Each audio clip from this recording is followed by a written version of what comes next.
The Supreme Court today cleared the way for the prosecutor in the city of New York, Cyrus Vance, to obtain Donald Trump's tax and other financial records from his accountant. It was an expected result, but it raises a profoundly important issue.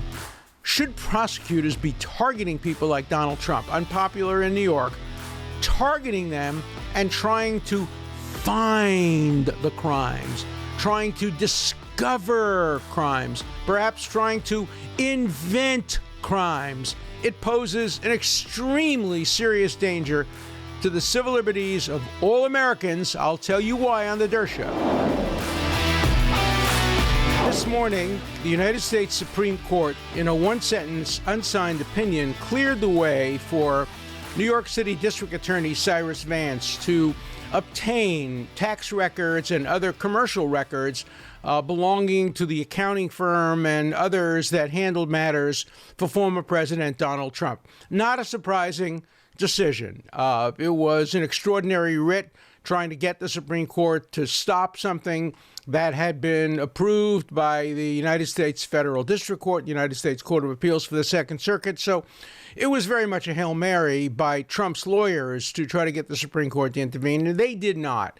Okay, that's today's story. But I want to talk about the bigger picture. I want to talk about the dangers of what's going on in relation to efforts by particularly New York City and New York State law enforcement officials to get Trump, to find something criminal about him. You'll remember that the Attorney General of New York, Letitia James, ran for Attorney General on the platform of, I'm going to get Trump. I don't know what he did wrong. I have no idea what he did wrong. He may have done nothing wrong, but I'm going to get him. Vote for me if you want me to get Trump. Is that the way an Attorney General should run for office in a state like New York? I'm going to get Trump. It's Lavrenti Beria and Stalin. Stalin says to Beria that he has some people he wants to dispose of, and Beria says, show me the man and I'll find you the crime. In the United States today, the criminal code is so broad and diverse and multifaceted and open-ended that you can find things against almost anybody who's had a long, particularly commercial career, particularly a career in real estate. My friend, Harvey Silverglade, one of the great civil liberties lawyers of American history, wrote a book a few years ago called 3 Felonies a Day. The title was based on a game prosecutors play. They would name somebody and then they'd have to go back and find 3 felonies the person committed in one day. And it was often very easy to find. Prosecutorial discretion is so broad and so untrammeled that you can search for crimes. And that's what's going on today with former President Donald Trump. Look, I have no brief for Donald Trump or Trump Enterprises or the Trump Tower or Trump businesses. I just don't know. I'm agnostic on the subject. If anybody has committed crimes, they ought to be brought to account for those crimes. But the idea of searching for crimes, of doing everything you can to find them, of campaigning on the issue, we're going to find crimes. We found them against Al Capone. He violated the tax laws. We're going to find them against Donald Trump. And if there's anybody else we don't like, we're going to find them against that person too. They're now turning it against a Democrat. There are some who are saying, we're going to find crimes against Andrew Cuomo, the governor of New York. We don't like what he did with nursing homes. New York Times has a big story today that he's a bully, he doesn't treat his people right. All right, that's a good reason for deciding who to vote for. But the idea, let's search and find crimes against Governor Cuomo. Yeah, what he did with nursing homes was wrong, but was it criminal?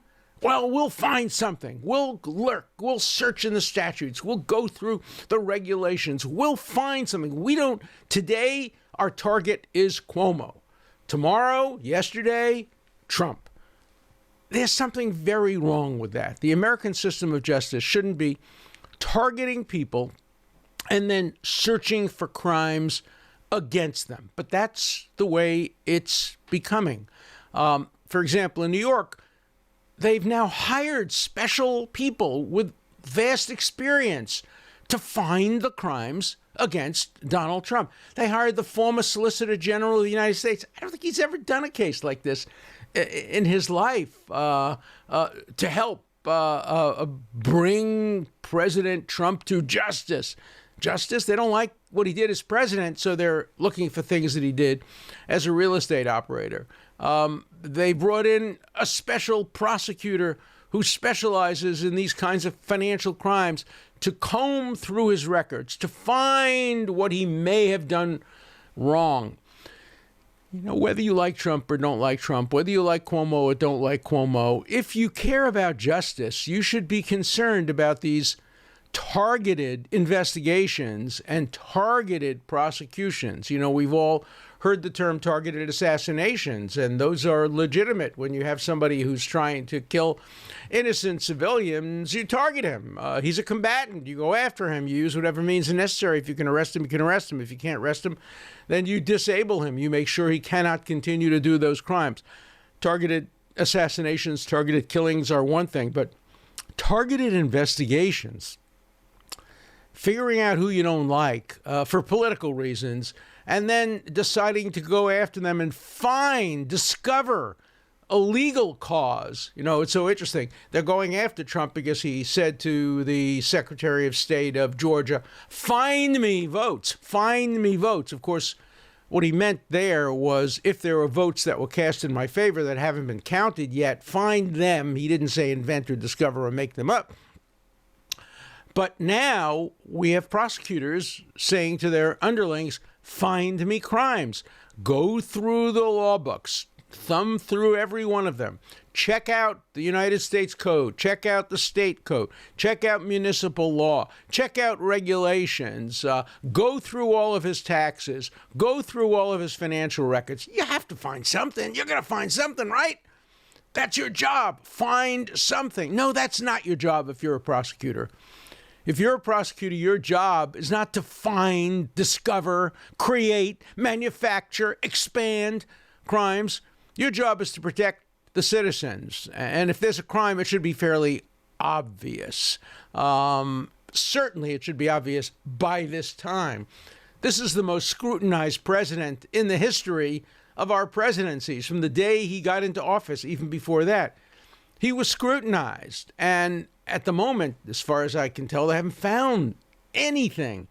But now they're searching and searching. The investigation began because hush money was paid to quiet a woman who claimed she had sex with him when he was running for office. There must be something wrong with that. Did the money come from corporate funds? Was it properly reported? There must be something wrong with it. Even if there's nothing wrong with it, just by going back and re-raising and refocusing on the issue, plainly will embarrass him. You know, and it's one thing to go after a sitting president. All right, he's the sitting president. He's the most powerful person on the face of the earth. Let's make sure he's clean in every way. He's now the former president. And, you know, he may run again. That's possible, but we won't know that for a couple of years. And the idea of now just going after him. You know, a lot of you out there are going to say, hey, I like that. I like that idea. We don't like Trump. Let's find some stuff on him. Wouldn't that be great? Imagine if it wasn't Trump.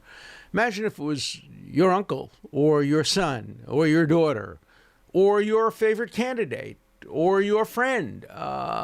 It's so easy today to go after people, and people are afraid to criticize prosecutors because they'll go after them. Look, I happen to like Cyrus Vance. I happen to think he's an honorable, decent guy. I've been critical of some of his decisions, but I think he's a decent guy. He is just doing what others are doing today. It's become a norm. If it were just one person doing it, I don't think I'd be devoting a show to criticizing it. But in New York alone, you have 3 prosecutorial units looking at Trump. The city of New York, that is Manhattan County, New York County, District Attorney, the Attorney General of New York, and as far as I know, the U.S. Attorney's Office as well, also the U.S. Attorney's Office in Washington, D.C. Well, that's different. That's understandable. The District of Columbia, that's where the attack on the Capitol occurred. There is an investigation going on in the District of Columbia U.S. Attorney's Office. As to the circumstances underlying the attack on the Capitol, it's fair to look at the role of the president. He did make a speech on January 6th. Fair to look at what he did, what he didn't do, what he said, as long as it's all put in context. Remember that he said, I think you will all march with me to the Capitol peacefully and patriotically to have your voices heard. That doesn't seem to me to be an incitement to insurrection, but it's fair to investigate that. I'm distinguishing that from what's going on now. Looking back into all of Trump's records, I think they're going back to 2012. That's 9 years ago. In search of crime. That's what they're doing. It's in search of crime. And it's very, very dangerous. Look, I understand it. When you have the head of the mafia, guy is killing people. He's organizing the drug trade. He's doing all these horrible things. He's victimizing people.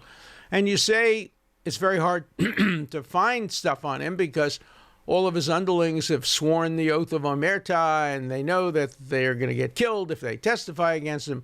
Let's try to find something to bring this villain down. I understand that. I don't love it. I understand it. I understand when you're going after a terrorist. Let's find something on him. Let's stop him doing terrorism. But here we're going after Mr. Donald Trump, who's playing golf and who's down in Mar-a-Lago. He's no longer even a resident of New York. He's a resident of Florida. Leave the guy alone. If he has committed crimes, they'll be brought to your attention. But don't bring in the former Solicitor General of the United States, the former deputy this, the former head of this, the former head of that. Don't bring in a whole team of people searching for maybe you'll find something on him, giving deals to his associates, honorable guys like his former lawyer Cohen. Very hard to use somebody who has been convicted of perjury as a witness against somebody else unless the evidence is completely corroborated. But even that, okay, I understand that. When you are searching for rats, you have to look in the sewer. That's an old prosecutorial expression. And so a lot of the witnesses are going to be other rats who are going to testify against the rats. But that's not what we're talking about here.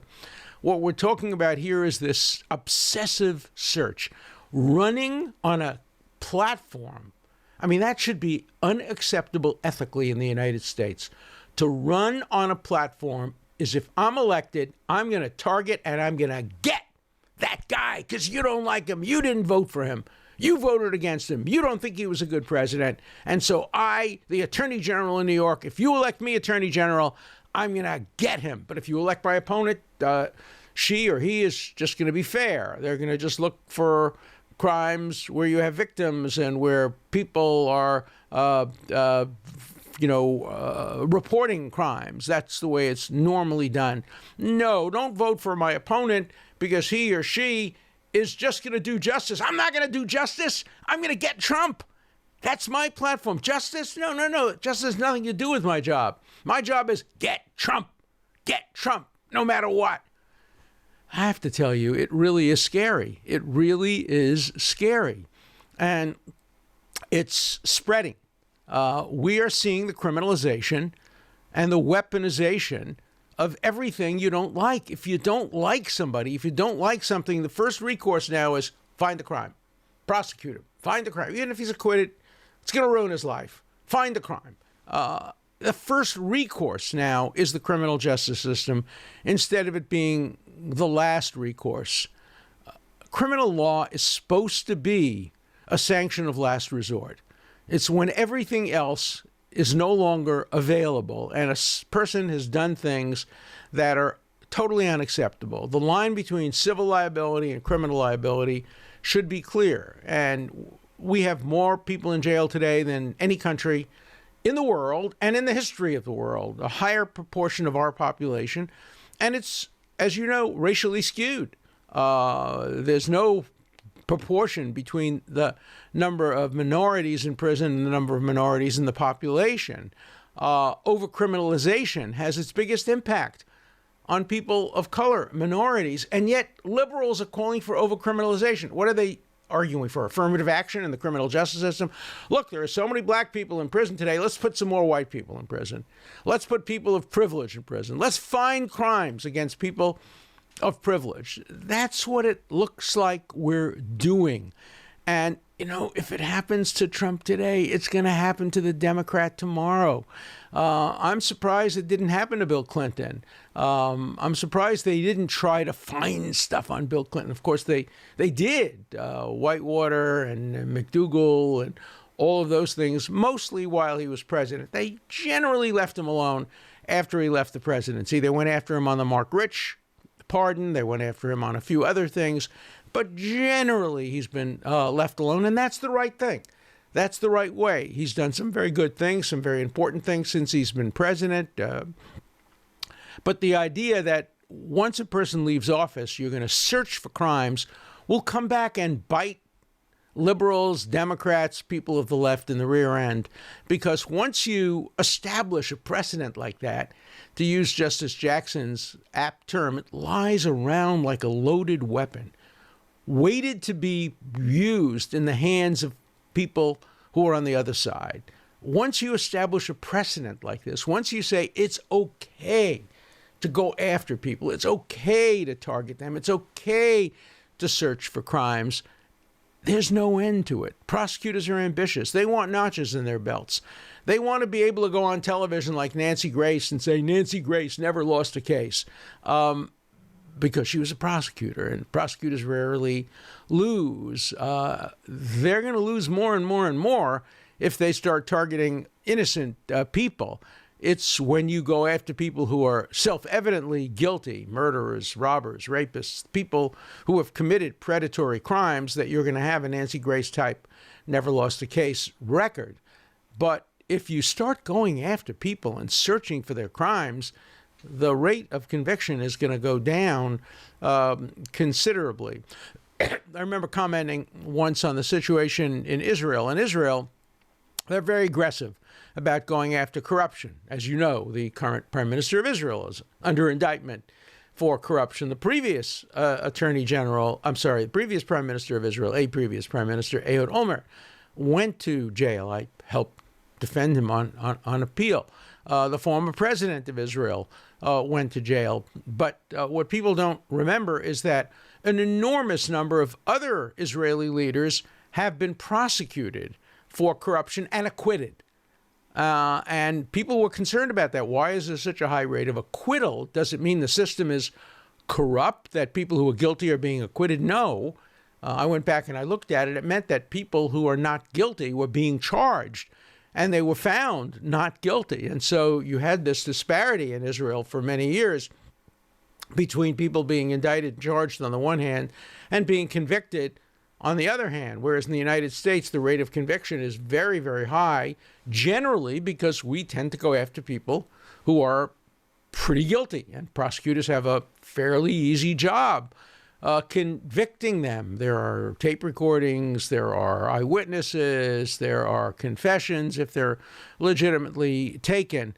But once you start marginalizing, once you start going after people, once you start trying to find the crime, once you start doing the Stalin Lavrenti Beria thing, show me the man, I'll find you the crime, you're going to get a lot of acquittals. You're going to get a lot of false charges. You're going to get a lot of lawsuits against prosecutorial officials. I mean, I can easily imagine a lawsuit against the Attorney General of New York if she goes after Trump, and having promised in her campaign to get her, if she charges him with something that isn't a crime or charges him with something where there's no evidence of a crime, I can easily imagine a lawsuit based on her campaign promises to get them. Look, this goes to a bigger issue. We are the only country, the only Western democratic country on the face of the earth, and I hope nobody ever copies us, where we elect prosecutors. It's the most absurd system in the world. Electing a prosecutor?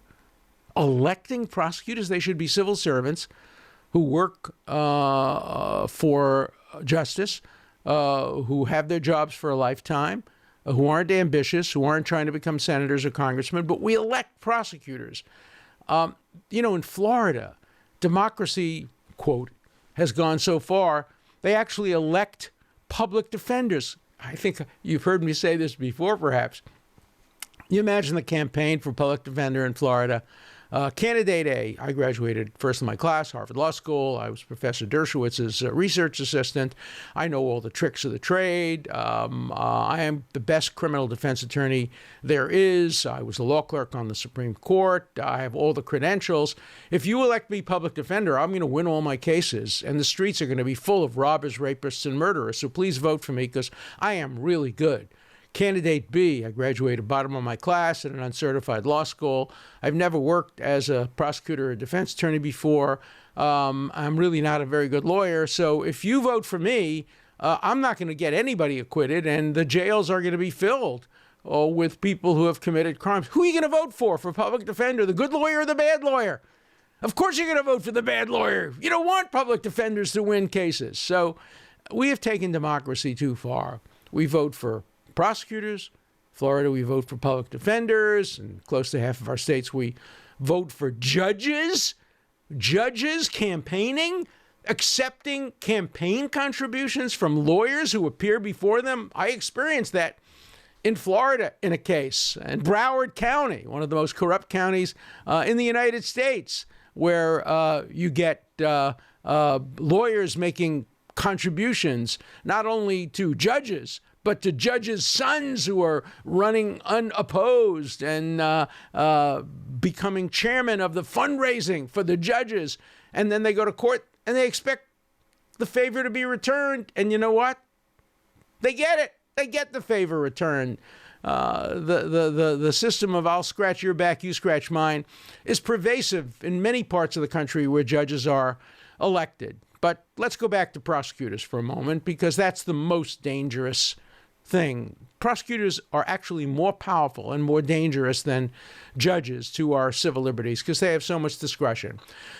And they have nobody over them to supervise them. They are the court of last resort, essentially. Judges have a court of appeals over them, then maybe a Supreme Court, then the United States Supreme Court.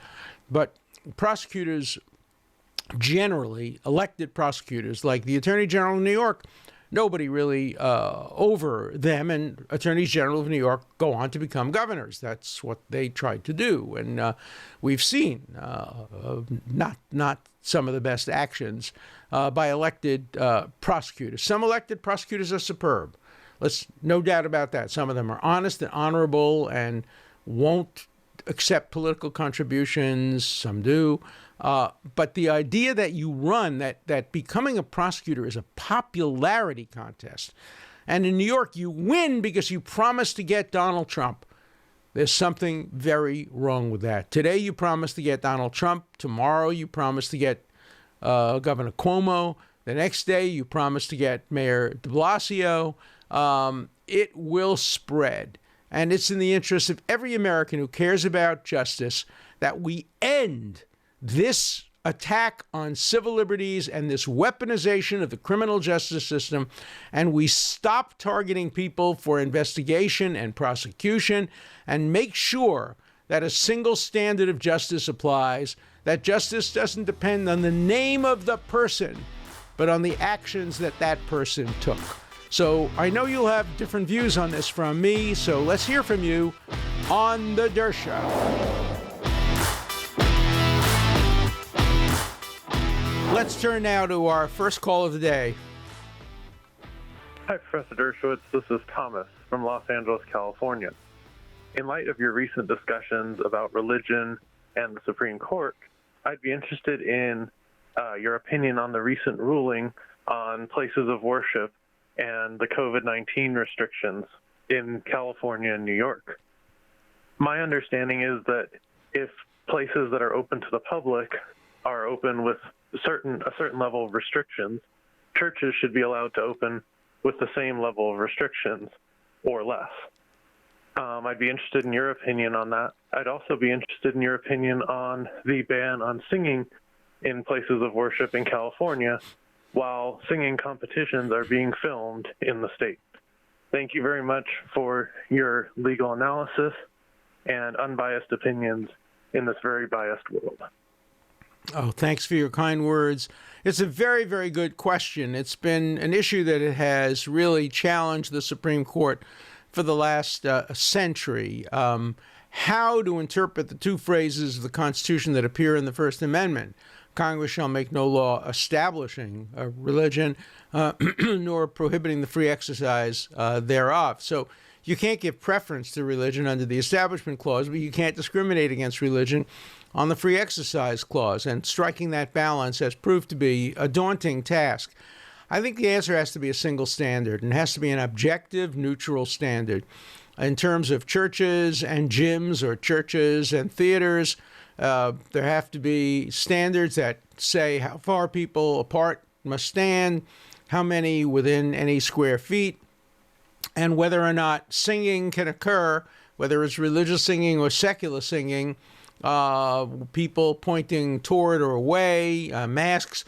It all has to be exactly the same. You can't give preferences to churches. You can't give disadvantages to churches. Now, the problem will come up when you have to define what is essential. What's an essential activity? What's more essential, a church or a gym?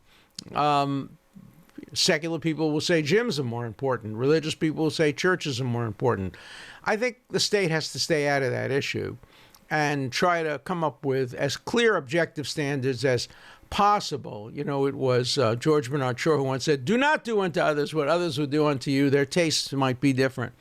And it's true. We live in a society which is mixed. For some people, there's nothing more important than church. Where I grew up, going to the synagogue was the most essential thing you could do. A week, Shabbos without shul, without a synagogue, was unthinkable. On the other hand, there weren't any gyms. In the world I live in today, my friends go to gym more often than they go to synagogue or churches. So things change, but objectivity, neutrality, standards are the key to avoiding either horns of the constitutional dilemma posed by the First Amendment. Great question. Thanks. Professor Dershowitz, thank you for your excellent seminar. The tuition rate is very reasonable. I would like for you to discuss the difference between classical liberalism and liberalism, if you think that there is a difference. This is Jim Newsom, and I'm from Germantown, Tennessee. Thank you, sir. Thanks for your great call. Of course, there is tuition on this show, and you have to pay it. The tuition is you have to tell a friend about the show, and you have to subscribe to it, and you have to listen to it as often as possible. But most important, tell your friends about it. That's the tuition. Now, hold on one second. Well, remind me of the question again. Difference between classical liberalism. Okay, yeah. Now for the difference between classical liberalism and what today is called liberalism. Look, classical liberalism back in the day was the same as classical conservatism in many ways. It was free speech, due process, toleration for different ideas. Conservatives shared those values with classic liberals.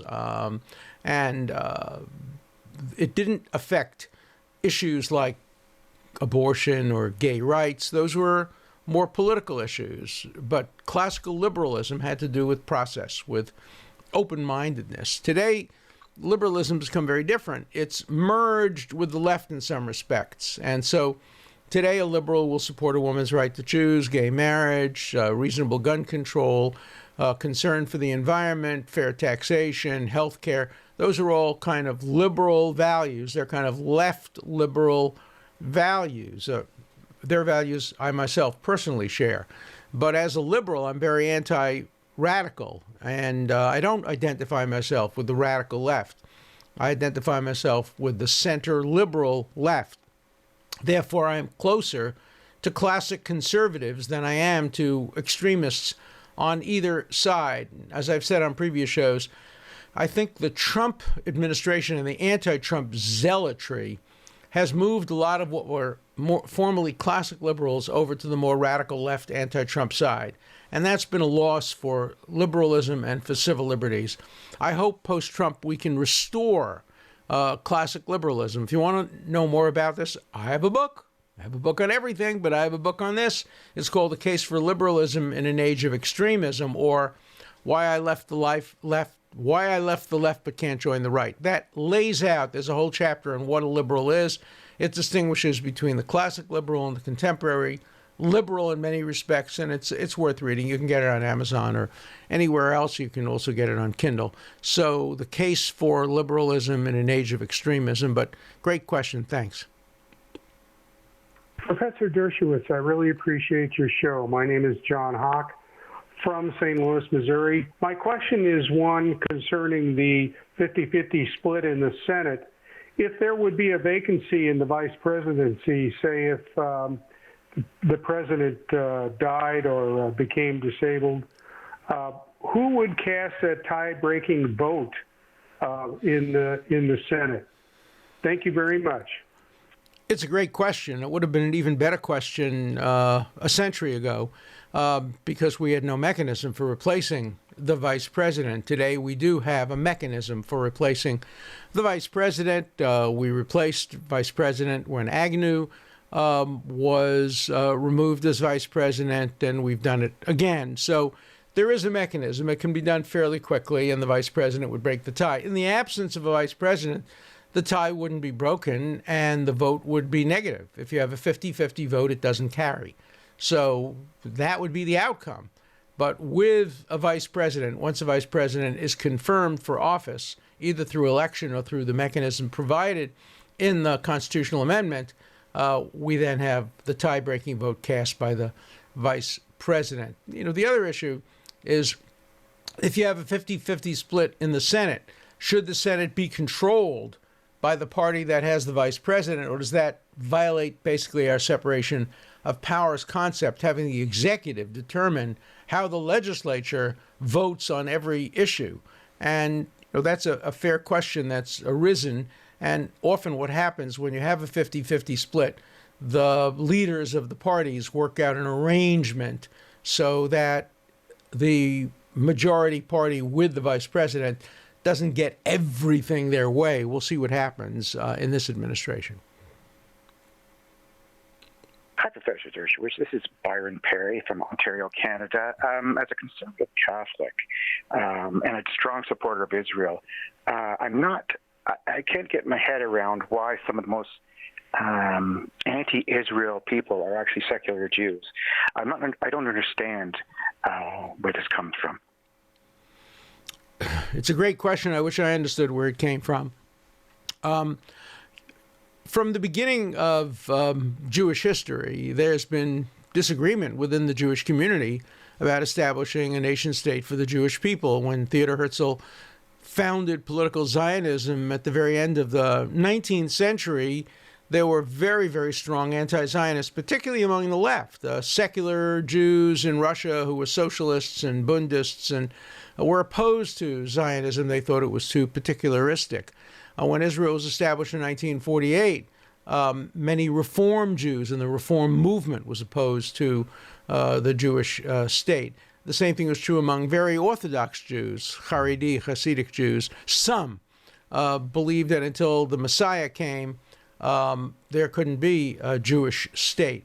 But that all stopped basically in 1967 when Israel was in danger, and virtually the entire Jewish community as well as the entire Christian community supported Israel when it was in danger. The same thing in 1973. Now that Israel is strong and economically independent and a scientific powerhouse, look at what it's done on COVID.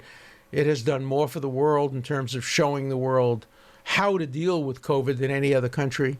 It has become the leader. It's been praised all over the world, except by the secular Jews who hate Israel.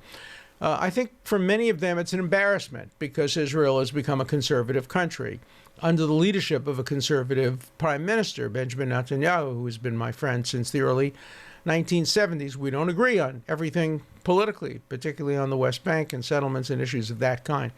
But he's a great leader. But a lot of people on the left in America, particularly Jews, don't like him. And so, for example, today you have an article in the newspaper. There was a pretty nasty joke. It wasn't very funny on Saturday Night Live just this past Saturday, in which the announcer says, Israel has announced that it is now inoculated with the vaccine half of the population. And then he laughs and says, I bet it's the Jewish half. Well, that was just a bigoted anti-Semitic slur. Israel has made available the vaccine to every one of its citizens, 70 or so percent of whom is Jewish, 22 or so percent of whom are Arab, another high percentage are Christian, Russian Orthodox. They make no distinction. There are no laws in Israel that in any way distinguish by religion between Jews on the one hand and non-Jews on the other. But it's an easy anti-Semitic joke and an easy kind of slur that goes back many ages, that Jews take care of themselves and their own and discriminate against others. So when the American Jewish Committee and others complained to SNL, of course, Haaretz, which is a leading anti-Israel newspaper in Israel, has an article today by the man who heads the Jewish Center at Charleston College, the College of Charleston, which used to have a very good Jewish Studies department. Today it's under the auspices of a man who seems to just revel over his hatred of Israel. And he says, no, there's nothing anti-Semitic about that. Israel does discriminate. It doesn't give vaccines to the people of Gaza. People of Gaza are terrorists who are firing rockets. The last thing they want is to get medicine from Israel. They want to have their own independent medical system. Yes, so Israel doesn't provide vaccines for the people of Gaza, and it doesn't provide, under its Oslo Accords, for vaccines in the Palestinian Authority. That's the job of the Palestinian Authority. They want to control their own healthcare. They want their own state. They don't want Israel interfering with how they distribute vaccines. But the article in Haaretz says it's okay to make those kinds of jokes about Israel, written by not only a Jew, but the head of the Jewish Studies Department at the College of Charleston. That really tells you the situation in the United States today. Today, Jewish Studies Department at many universities are among the most anti-Israel institutions in the country. And they're being funded by anti-Israel people, and it's really shocking. And the point you make is a very important one. We have seen the enemy, and he is us, as Pogo said, and it's a serious issue. And I'd like to see Jews, Christians, Muslims all unite around Israel's right to exist and thrive. No country in the history of the world has contributed more to humankind in the 72 and a half years of its existence than Israel, medically, technologically, scientifically, literature, music, you name it, how to fight terrorism. It has contributed so much to humankind, and yet the old tropes of anti-Semitism still operate against Israel, not only by non-Jews, but by Jews as well. Hello, this is Dr. Romano from Miami Beach, Florida. I noticed that Joe Biden only appears on CNN, C-SPAN, MSNBC. I've never actually seen him on Fox or Newsmax. Don't you think the president owes it to 70-something million people that voted Republican some type of exposure and the chance to ask him a single question? I think it's becoming more and more evident that Joe Biden is the president for the Democrats only. I'd like to think otherwise, but that's all I can see. Thank you. Well, I think your point is a much broader one. Today, there's no such thing as neutral media.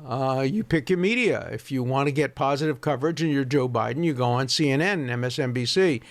If you want to get assured negative coverage, you go on Fox or Newsmax. I think Fox and Newsmax would welcome President Biden, would give him a fair shake. I am a commentator for Newsmax. I volunteer my services. I would be happy to interview Joe Biden. I've known him for 40 years and I like him, and I'm supporting his presidency. I want to see it succeed.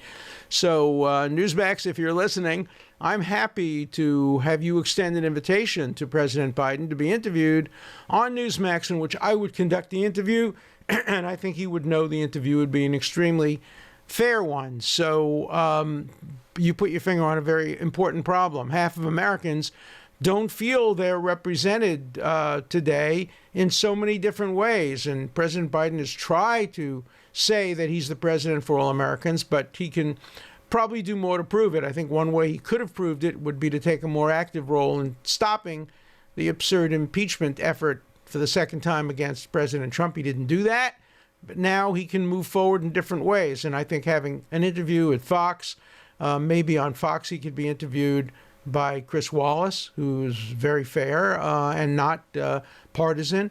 And Newsmax, I'd be happy to do the interview, or somebody else, and he'd get a fair shake. So very, very good point. And great questions today, great comments today. It's such a pleasure to have this seminar with you and be able to exchange views with you on these important issues. So please, as I said before, your tuition is tell your friends to tune in, tell your friends to listen and watch, tell your friends and you to subscribe, because it's much better for the podcast if we have subscribers, not only listeners, but subscribers as well. And please continue to call in with your great, great questions. That's what makes the show. The Dershow without the wits wouldn't be as successful as it's been with the wits. The wits are provided by the listeners and the viewers. So keep calling in to the Dershow. An important part of the Dershow is your voice, your questions, your comments. Please call 24/7. The number is 216-710-0050. Keep your comments short and to the point. Again, the number for you to call 24/7 is 216-710-0050. Hard questions, criticisms, everything's fine. Just keep your questions short, and I'll answer them all on the Dershow.